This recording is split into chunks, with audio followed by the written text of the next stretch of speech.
Hello, folks. Welcome to Holding On with Holder, where I talk to interesting people about interesting topics. My name is Steve Holder, and I am your host. Tonight, my guest is Bilal Markis. He is an author and the founder of MCB. Welcome, Bilal. Hello, Steve. Thank you. Thank you very much for having me on. I appreciate it. I'm glad to have you on. So tell us a little bit about your background. Who are you? Okay, my name is Bilal Markis. I was actually born in Gary, Indiana, raised in Florida, moved up to Milwaukee I've been in Milwaukee since 1994. I'm the youngest of 6 siblings. My father was from Greece. My mother was from Italy. I always say that to make somebody guess where I'm from or who I am. I'm half mafia, half baklava. I had to say that yesterday. It's kind of funny, and someone figured it out. Oh, okay. But if you want me to start as far as why I'm here, or you just wanted to. Well, tell us first about what is MCB? What is that exactly? Yeah, actually, MCB. I got the name back in, I want to say early 2010, late 2009. It stands for Miracle Comeback. This is the changing point in my life. And that is where I got the name from. It came actually from a Spanish journal. They did a story on my son. And I know we're going to go back like a year or less than a year, to tell you kind of the story that started that title. And yeah, it started with my son. He had a near-death experience back in August 3rd, 2009. And he was riding his bike, got run over by 2 vehicles, and pretty much was pronounced, they gave him a 5% chance to survive after losing 1 kidney, half his liver, breaking his pelvis, he lost 1 kidney, half his liver, broke his pelvis, crushed 1 lung, and lost 46 pints of blood in surgery. And this is back in August 3rd, 2009 in Milwaukee, Wisconsin. Yeah. It is a miracle that he lived through all of that. Yeah. So is he doing well now?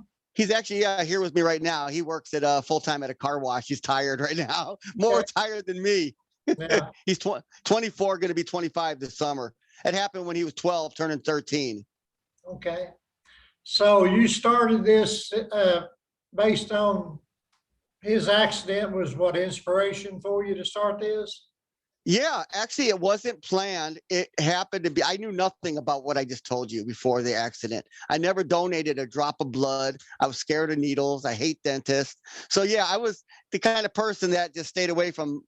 I would rather die at home and go to the hospital. But actually, after this accident, I learned a lot. I learned the importance of blood. I never knew, how much blood. When they told me he lost 46 pints of blood, I thought he had 46 pints of blood in him. What it was is it took 46 people to save his life. Blood went in and out, in and out, in and out, in and out. So a pint is like a bottle of water. So just imagine two cases. Wow. Yeah. So MCB is basically a blood drives then? Is that what it is? It started out as me organizing blood drives, getting people to donate blood, and it started in Milwaukee. Like I said, I started in Milwaukee. I started writing about it. My son got on the news many times, all 4 stations. It was an inspiration that he survived. So I knew I had to do something. So I started organizing blood drives every 3 to 4 months, starting in late 2009. And time went on. I mean, I didn't know where to go from there. I just said, I thought that was it for me, every 3 to 4 months. And then I'm going to, in my life, that's the way it's going to be. I'm going to keep doing this till I get old, which I am now. But in 2011, I got to meet Elvis Towell. And this kind of changed the direction a little bit. Elvis Towell played in the movie Gran Torino with Clint Eastwood back in 2008, 2009. He was one of the bad guys. Everyone seems to know the movie. I love it. It was his biggest hit movie ever, Clint Eastwood, money-wise. And he joined my organization. We met in person. He's actually from West Allis. And he happened to be here and met us at Denny's restaurant, me and my kids. Love the story, love what we're trying to do, because I didn't know what we were doing, really. There was no direction. It was just giving thanks, giving thanks, giving thanks. And then he joined, and he made a song called 46 Pints. He's a musician, too, before he was an actor. And he made this song called 46 Pints, and it was about the story. just like the book I wrote. And he's a very good singer. He's a rapper. He's an R&B singer. You look at this guy, you wouldn't know he was a singer. And he came to my blood drives. He's a first-time blood donor too. So he was actually scared, but he did it. And in late 2011, 2012, I got in contact with someone in Uganda named Ferris Banks and convinced him. We were friends on Facebook, and I thought that was it. But he started organizing MCB Uganda blood drives. And he started getting the media involved. They're wondering, what is this guy doing? He's from America. Because no one's ever did this in his country. No one ever took it. They would go donate blood and that would be it. They wouldn't encourage people. They would do it maybe because it felt good. But he's getting people 20, 30, 40, 50 people. And he's making headline news in Uganda. And then I started getting in touch, and Nigeria joined, Gambia joined, Senegal joined, Sierra Leone joined, Burundi joined, Sudan, South Africa, Zambia, Malawi. It just in over 30 countries today. And I'm going to tell you something too, that I know in Africa, it's hard to get people to donate blood, especially today. They don't trust the system. They always ask me, where's our blood going? I don't know. I just do it because I want to save somebody's life.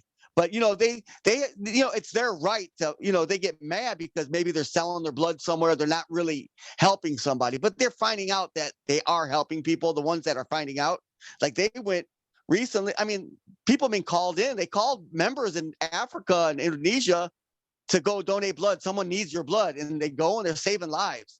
So I know for a fact that people are saving lives with my organization, even though we don't have it. It's not nonprofit. It's out of my pocket, but people are doing this willingly. And even back in 2009, there was a lawyer named Don Adams I met at my security job. He was a first-time donor.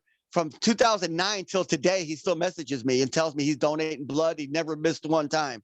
That makes me feel good. That makes me feel great, and now here we are in over 30 countries today. It didn't happen overnight. Like I made it seem like it did, but it was a lot of work, a lot of struggle, a lot of convincing. And then in 2012, actually 2010, I started talking about writing a book. I never wrote anything. I wrote newspaper articles, and I didn't know if I did good at that, but I just told the story over and over. I wrote a book called Miracle on Greenfield. Can you see it clearly? Yeah. This is the story about my son, like how it happened. I was a single father of 3 at the time, 2 boys and a girl at the time. So I was juggling them, and they were joining gangs and getting into trouble. That's how this whole thing started. So I'm pulling out my hair. As you see, I don't have much left, but my goal was to save their life. So, to get them out of this mentality, and it worked, just spending time with them. They're seeing that I really cared about them. And now my kids are in their 20s. They were 12 and 15 at the time.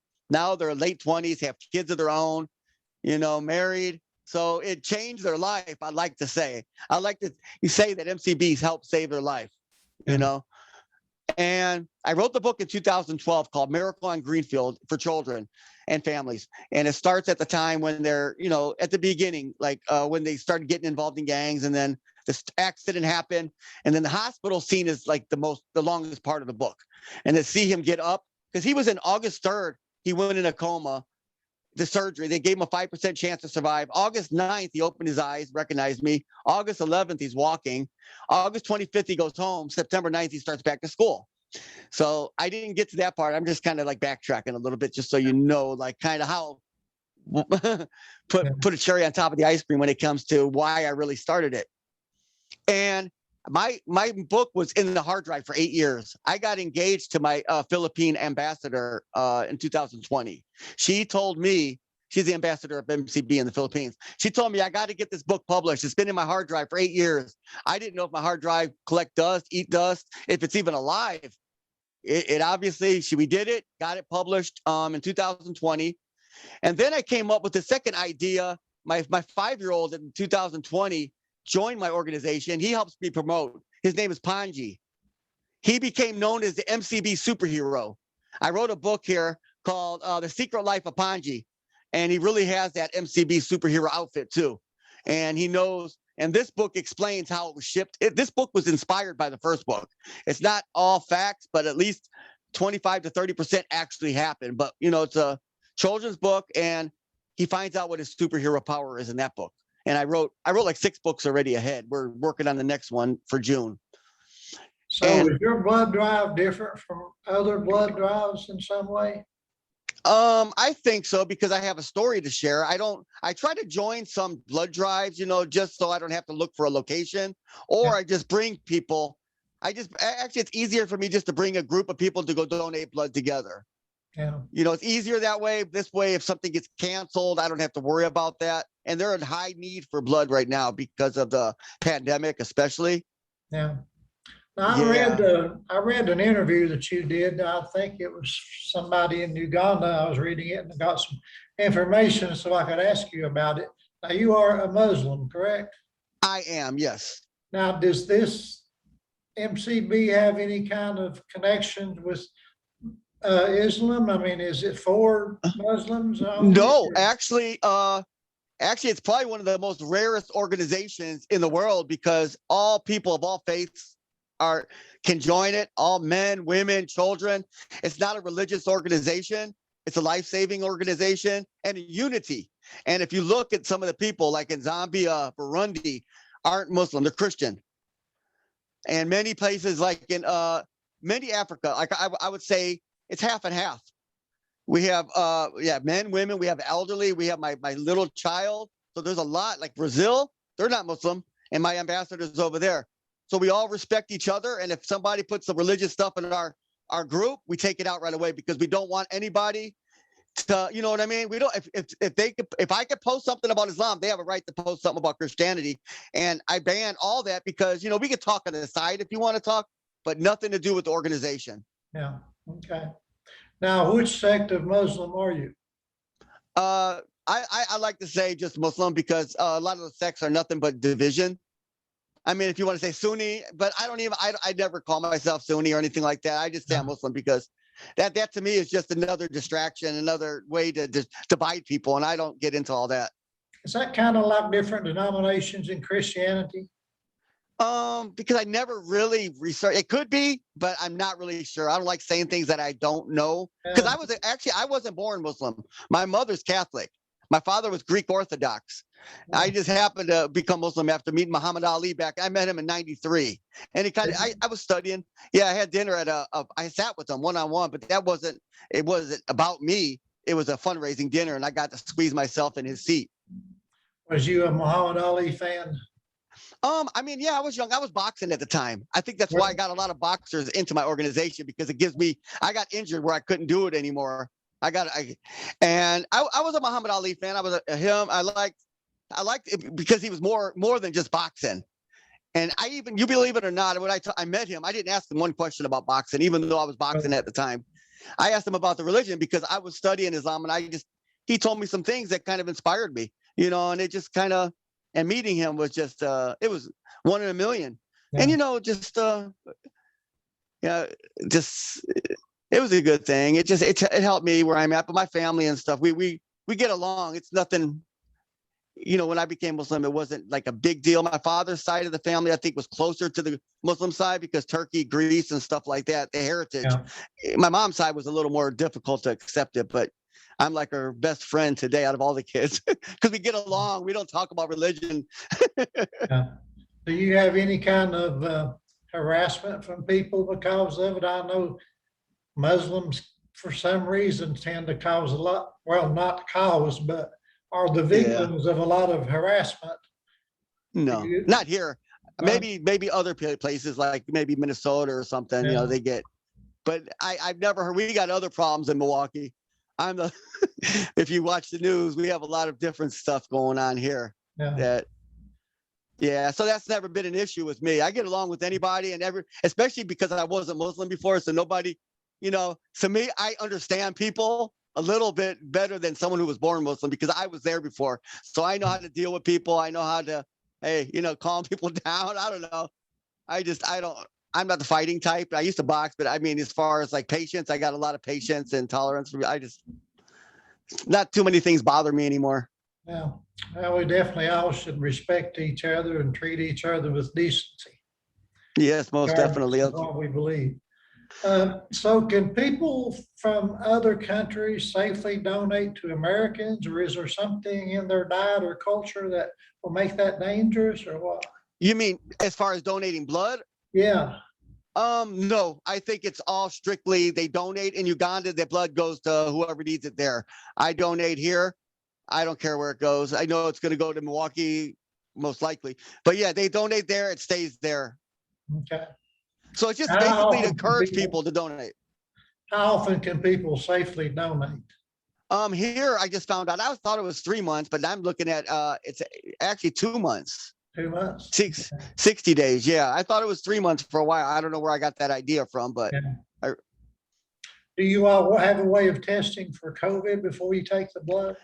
yeah, when they go in there, they do it a pretty simple thing. I mean, they check first to see if you have like a fever or something like that, and then they test. It's not that strict yet, but because they really need donors, but they have a way to test when you get in there. Yeah, They have like a little machine, but it's not that they're putting anything in your nose or anything. It's like a little light to see if you have a fever. yeah. Now, is MCB a nonprofit organization? It's not legally nonprofit yet. It's actually out of my pocket. So Okay. I spent since I tell people all the time, it's not about bragging. It's just, I have so much passion in this, that I was willing to, use my own money to make this happen. Glad I did. I would do it all over again. But, it comes a time when you say, hey, I got too many things we got to do and I can't afford to do it. We need to take the next step. Yeah. So we've been talking heavily about that right now, Okay. because we have our biggest MCB event is taking place tomorrow in Nigeria. And this Now, do is you travel to these countries also? no, I actually been no. My plan is to, because my next book takes me there, so I have to. My next book is gone global. That's another story, but the plan is to do that, and I can't do it on my funds. I have to, make sure it's nonprofit, and we have those, funds for that purpose to travel, do lectures or whatever. Yeah. But Now, I've been both of to you, I've been to Indonesia, but it wasn't because of MCB. But Yeah. I had MCB going at the time, and I met some people there, and they joined. But that wasn't Yeah. my purpose. But Africa is a must. Yeah, one day we are going to meet there. Yeah. So you said both of your books are children's books, correct? It's actually children's books. That's my style. Yeah, I didn't know I could. Yeah, this one, like I said, I'm making a 3-book series out of this. The next one, it's all going to be on the same line, but it's the topics are going to be what is affecting us today, whether it's racism, how to be kind to your parents, how to treat people, how to open doors for the elderly, which my son is going to find out what his superhero power is. It's not flying. And unity. Unity is a big thing because I grew up in a dysfunctional family. So I know other people have too, where family's not close. And this book, my 3rd book, is going to deal with the unity part because, everything, and then I'm going to do another one later on about like kidnapping, because these are other things. And the MCB superhero kids are going to get together and try to stop this. And then bullying. I mean, all the real topics are going to be involved in these books, as we see them today. And yeah, that's just, I wrote all these books in my mind. I wrote a book a day. I wrote it in a couple hours because it was in my mind. That's how I work. I can't sit here and write a page a day or I'll forget what I'm doing. So why did you decide to write children's books? I don't know. Good question. I guess the first one was just to get it off my chest because I wanted other people to read it. I couldn't sleep. I remembered everything every time I went to sleep. So I wrote it out and I said, let's do a book. So my ex-brother-in-law was the artist. We did it and I was happy we did. And then I realized I got a little kid and he loves what we do. So I want to involve him and make him feel good, and he could involve other kids, and other kids have joined around the world. Like these little MCB superheroes, like the next generation, and unity. And, there's too much division, I think, in the world. We're learning, how to hate each other more than love each other. And these books are going to, hopefully change a few people at least. So when did you start writing? Well, 2010, I thought about writing the book Miracle on Greenfield. And then 2012, I actually did. So I would say 2012. So what advice would you give to people who are considering writing their first book? See, I held mine back for 8 years, so I didn't do it for 8 years. It was in my hard drive. But if you got it, I tell people ask me, can we help you? I said, my wife in the Philippines, we got married last year or this year. She didn't know how to publish a book. She decided to spend 3 months figuring it out. So, I mean, if it's a passion, if you really want to write something, whether it's your life story, that's the kind of stuff I look at, realistic stuff. I can't make up stories. Yeah. That's not my style. But if somebody can, do it, because it's like a movie. It's going to be there 100, 200, 300 years later. You know, it's like a movie. Somebody will read it 200 to 300 years later. Yeah. You know, that's how I look at it. That's my motivation, you know, that other people are going to see it, you know, way down the road. Yeah. That's what I keep telling myself. My books don't sell a lot, but I figure, well, someday somebody's going to read them. And now, what have you written, if you don't mind me interviewing you for a second? Well, I've written and published 9 books.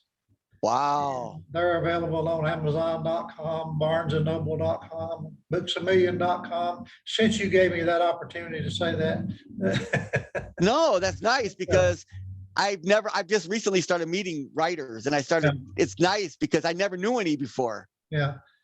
About half of the people I've interviewed are authors. I mean, that's just, for some reason, that seems to be people that I get to interview, and that's fine, because I learn from them, you know. Yeah.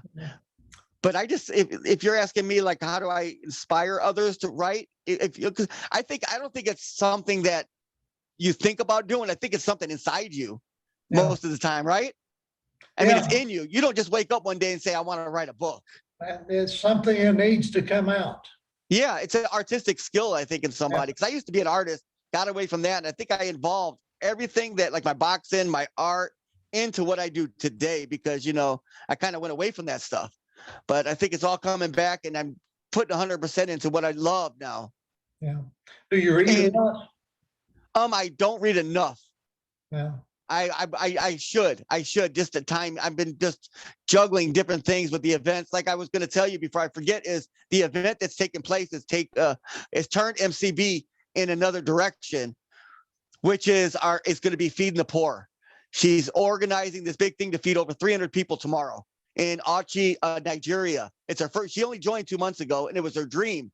So when I stepped in and met her, she saw an opportunity that her dream could be fulfilled by promoting it with MCB. And I would love to share you this stuff when it's done, because now my wife wants to do organize something on the orphans and widows, and then other stuff. And then the lady who's doing the big event tomorrow is involved in another organization on human trafficking. So her next big event on August 3rd, which is the 12-year anniversary of MCB, we're going to have like a ton of things going on around the world at the same day. Hers is going to be human trafficking. She's going to interview survivors with the MCB and give them shirts and let them know that we care about them, and they can tell their story if they wish.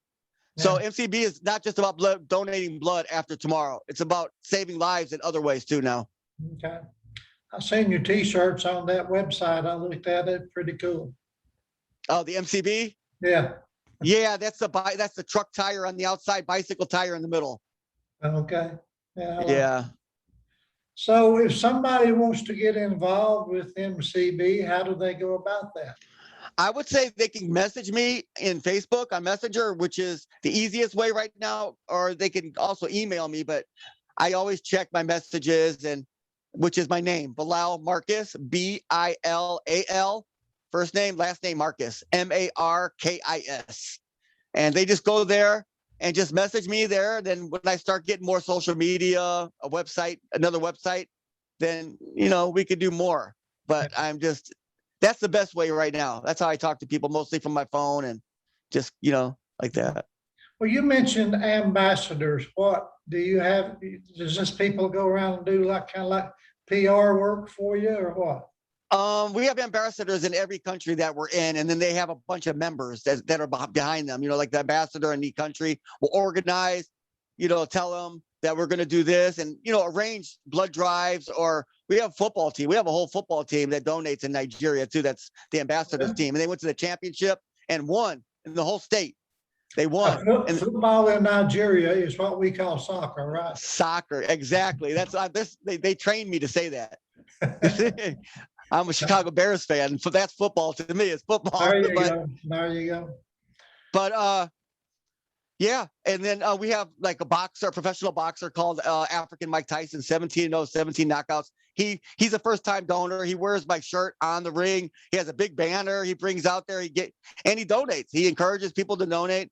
But now, like I said, MCB is a lot of people can't donate. A lot of people are scared or they just afraid to do it. Like I said, so they could also do these other activities now. Yeah. And that's the new turn for us. Yeah. Well, it sounds like a good thing you're doing, and I certainly understand why you're doing it, considering what happened to your son. So I'm glad that he's doing well. And Yeah. thank you for being on my show and telling me about your books and MCB. And I wish you much success with all of it. Yeah, and I would hope we could keep in touch. I mean, yeah, let's do that. I would like to. Okay. Well, And you're in Tennessee, correct? I'm in East Tennessee, yes. I've been through there. I think when I was going to Florida back in 98, I think when I was going to visit from here to back there to the mountains. You got a lot of mountains, if I remember correctly. We got plenty of mountains. Beautiful. That's why they call us hillbillies. We got plenty of hills. I lost my accent. I used to have yours when I was in Did you Florida. really? Yeah, when I was in y'all be good now. Yeah, there you go. There you go. Brother, I will let you go, and thanks for being my guest. Thank you very much. And if they want, like I said, my Facebook, I'll messenger. I'll be looking out for people. Hopefully I get some people. Okay. And folks, thanks for tuning in to Holding On with Holder. Please subscribe to my channel and feel free to share this video all over social media. And check out Bilal Markis's books. What's the name of them again? Miracle on Greenfield. Okay. And The Secret Life of Panji. All right. And they're on they are Amazon. available where? On Amazon. Okay, very good. Yep. All right, brother, I will let you go. And thanks again for being my guest. And you have a wonderful evening. You too. Thank you very much, Steve. Bye-bye. All right. Bye now.